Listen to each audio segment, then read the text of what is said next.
আসসালামু আলাইকুম এভরিওয়ান, আশা করি সবাই ভালো আছেন।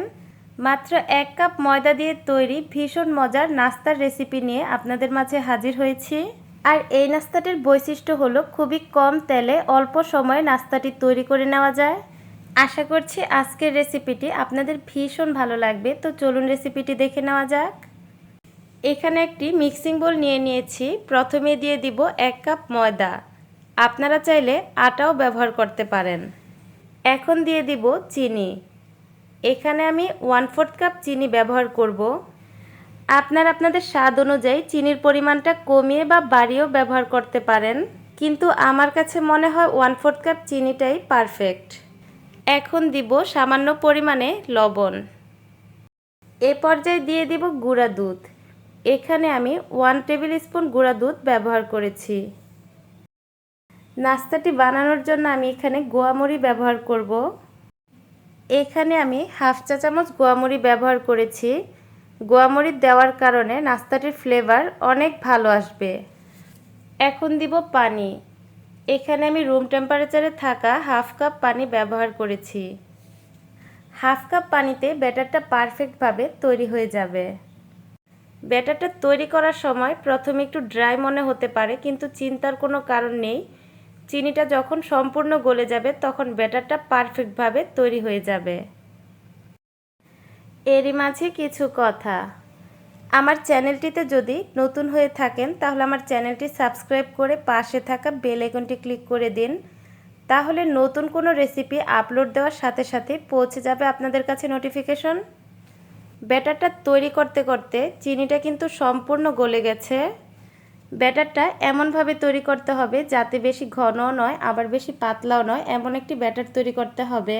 ব্যাটারের ঘনত্বটা ঠিক এমন হবে যাতে উপর থেকে ফেললে এভাবে ভাঁজ তৈরি হয়।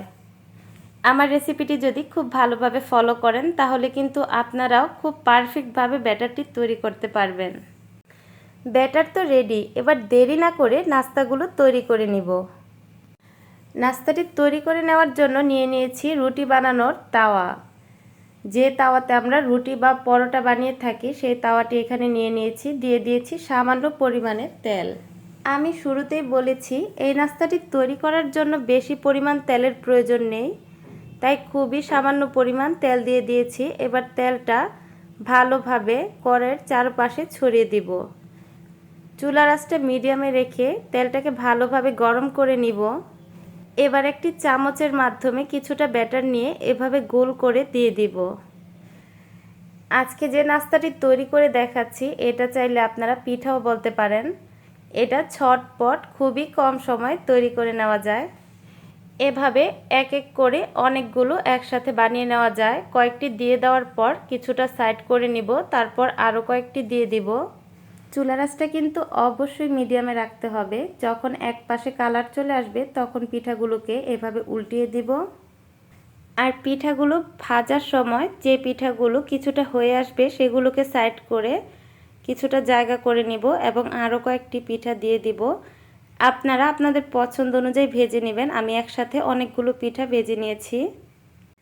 পিঠাগুলো হালকাভাবে ভাজলে ভালো লাগবে না, পিঠাগুলো কিছুটা ভালোভাবে ভেজে নেওয়ার চেষ্টা করবেন, তাহলে খেতেও ভালো লাগবে।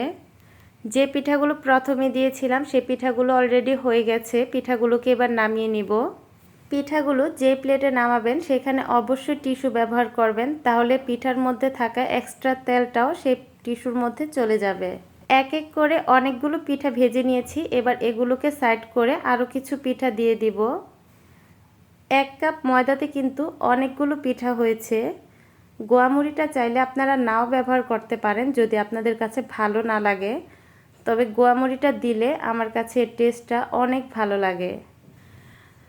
এক এক করে সবগুলো পিঠা ভেজে নিয়েছি। পিঠাগুলো আপনারা চাইলে কিছুদিন রেখেও সংরক্ষণ করতে পারবেন।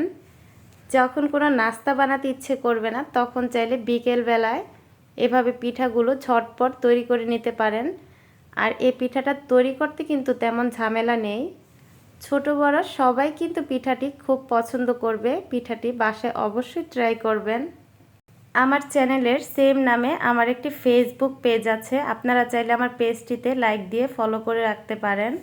খুব সহজভাবে রেসিপিটি আপনাদের সাথে শেয়ার করেছি। আশা করছি রেসিপিটি আপনাদের ভালো লাগবে।